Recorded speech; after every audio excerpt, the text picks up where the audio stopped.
The isolate button isolates shape layers, so if I click it with no layers selected, it's actually going to isolate all of the shape layers in the comp. If I shift click it, it's going to reset the size for all the layers.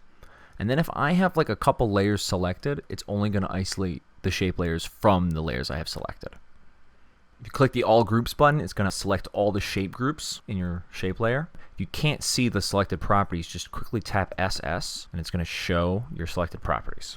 Now if I hit Command or Control and click it, it's going to select everything on the root level of the shape group, which is everything inside the contents folder. Now say I have a bunch of properties selected and some shape groups. If I hold Alt and click the All Groups button, it's going to deselect everything that's not a shape group. These buttons select the next and previous shape groups.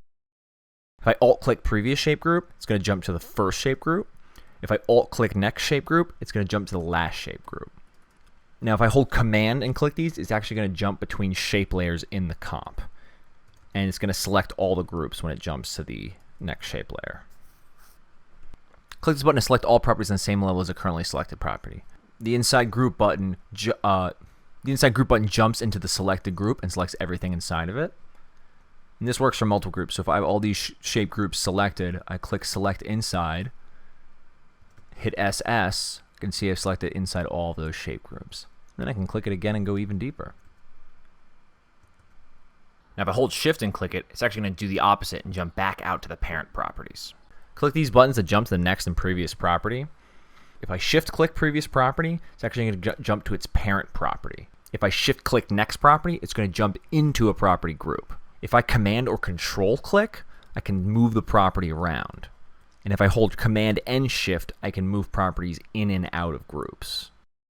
These buttons jump to the first, middle, and last shape group. Just a quick way to jump between the shape groups. The enabled button toggles the enabled state of your selected property, which is a little eyeball icon on the side here. Now if you have a property selected that doesn't have an eyeball icon, but its parent property does, it's actually going to know that and toggle that property for you. Click this button to select all path properties in your shape layer. Command or control click it to select only path properties with expressions. Strokes. Click the stroke button to select all the stroke properties in your shape layer. If you command click it, it's going to launch a little more options window, which lets you select specific stroke properties like color or width. Now if I have any part of a specific shape group selected, it's going to know that, and instead of selecting all stroke properties, it's only going to select the stroke properties in my selected shape group.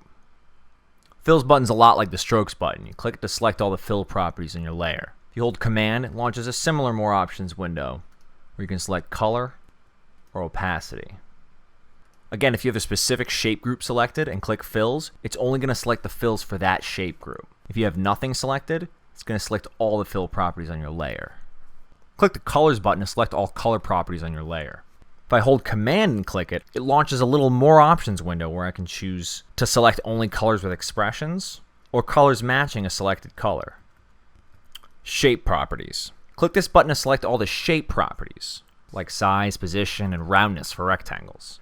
Click this button to select all the transform properties in your shape groups. Now, these aren't the root level layer transforms, these are the shape group transforms. If you want to select specific transforms, command click the button to open a window where you can select specific transforms. The link button links property values together with expressions. So say I have a bunch of colors selected. If I click the link button, it's going to link all of these colors via expressions to the first selected color. Shift click the link button to link all the values to the last selected property instead of the first. Now this only works with selected properties of the same type, but it works with all properties of the same type. So I can link any kind of properties together, like position, edit value. The edit value button launches a window that lets you edit the value of a selected property. It's the same thing as right-clicking a property and clicking on edit value. The difference is you can do it for multiple properties in succession. Say I have color, opacity, and stroke width selected. If I click edit value, it's going to launch a little window for each of these properties in succession. It's a great way to quickly edit a bunch of properties. Now if you have properties selected that aren't editable with an edit value window, like line join or something like that, it's actually just going to skip right over those properties. Quick rename. This button lets you quickly rename a bunch of properties in succession. Click this button to quickly rename a bunch of properties in succession. So now if I have all these shape groups selected and I just want to number them 1 to 6, I click Quick Rename. I can just rename them quickly in succession without having to click and press Enter and type every time. Now, not all properties' names are editable. If you have a property with a non-editable name selected, like Transform, just going to skip right over it. Deselect Properties. Click this button to quickly deselect all properties on the selected layer. Now, if you have multiple layers selected and only some of them have selected properties, like say I click the Paths button and only one of these layers had the Path property, if I Shift-click Deselect Properties, it's going to deselect all layers with no selected properties. The UI is very customizable. It'll adapt to however you shape it, and even give you a scroll bar if not all the buttons are visible. You can also hide or rearrange all of the buttons. Or if you don't like the icon buttons, you can use text buttons. If you need help, there's always a help menu.